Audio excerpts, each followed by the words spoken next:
കണ്ടെത്തിയത്. തിരുവനന്തപുരം വിതുര താലൂക്ക് ആശുപത്രിക്കുള്ളിൽ നിന്ന് അണലിക്കുഞ്ഞിനെ പിടികൂടി. ആശുപത്രി കാഷ്വാലിറ്റിയിലാണ് അണലിയെ കണ്ടെത്തിയത്. RRT അംഗം റോഷനെ എത്തിയാണ് പാമ്പിനെ പിടിച്ചത്.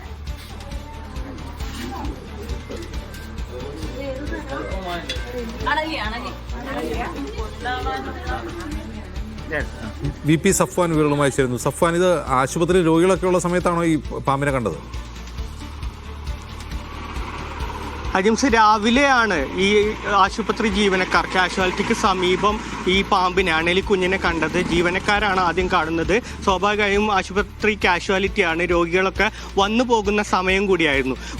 ഉടൻ തന്നെ ഈ ജീവനക്കാർ ഈ RRT ടീമിനെയും വനംവകുപ്പിനെയൊക്കെ വിവരം അറിയിക്കുകയും RRT ടീം അവിടെ എത്തി ഈ പാമ്പിനെ പിടികൂടുകയും ചെയ്തിട്ടുണ്ട്. വനംവകുപ്പ് ഉദ്യോഗസ്ഥരും വന്നിട്ടുണ്ട്. പക്ഷേ കണ്ടെത്തിയത് ഒരു അണലിക്കുഞ്ഞായതുകൊണ്ട് തന്നെ അവിടെ ജാഗ്രത തുടരുകയാണ്. ഇതുമായി ബന്ധപ്പെട്ടുള്ള വിദഗ്ധരൊക്കെ പറയുന്നത് ഒരു അണലി പ്രസവിച്ചാൽ സാധാരണ 40 കുഞ്ഞുങ്ങൾ വരെ ഉണ്ടാവാൻ ഉള്ളൊരു സാധ്യതയുണ്ട്. അതുകൊണ്ട് തന്നെ ഈ പരിസരത്ത് ഒരു ആശുപത്രി അവിടെ പൊട്ടി വീണ ഒരു ഈ സ്റ്റെപ്പിന് താഴെയാണ്, ദ്വാരത്തിനിടയിലാണ് ഈ അണലിക്കുഞ്ഞിനെ കണ്ടിട്ടുള്ളത്. അതുകൊണ്ട് തന്നെ ഇവിടെ കൂടുതൽ പാമ്പിൻ്റെ സാന്നിധ്യം ഉണ്ട് എന്ന് തന്നെയാണ്, ഉണ്ടാവാനുള്ള സാധ്യതയുണ്ട്. അതുകൊണ്ട് തന്നെ ഈ RRT ടീമിൻ്റെയും വനംവകുപ്പ് ഉദ്യോഗസ്ഥരൊക്കെ ജാഗ്രത ഏതായാലും തുടരുകയാണ്. ഈ വേനൽ മഴയൊക്കെ തുടർന്ന സാഹചര്യത്തിലും പാമ്പിൻ്റെ സാന്നിധ്യവുമായി ബന്ധപ്പെട്ടുള്ള പാമ്പ് കടിയേറ്റ ആളുകൾ മരിക്കുന്നൊക്കെ സാഹചര്യത്തിലാണ് ഒരു ആശുപത്രി കാഷ്വാലിറ്റിയുടെ പരിസരത്തിൽ നിന്ന് ഇത്തരത്തിൽ ഒരു അണലിക്കുഞ്ഞിനെ പിടികൂടിയിട്ടുള്ളത്. അജിംസ്, ശരി.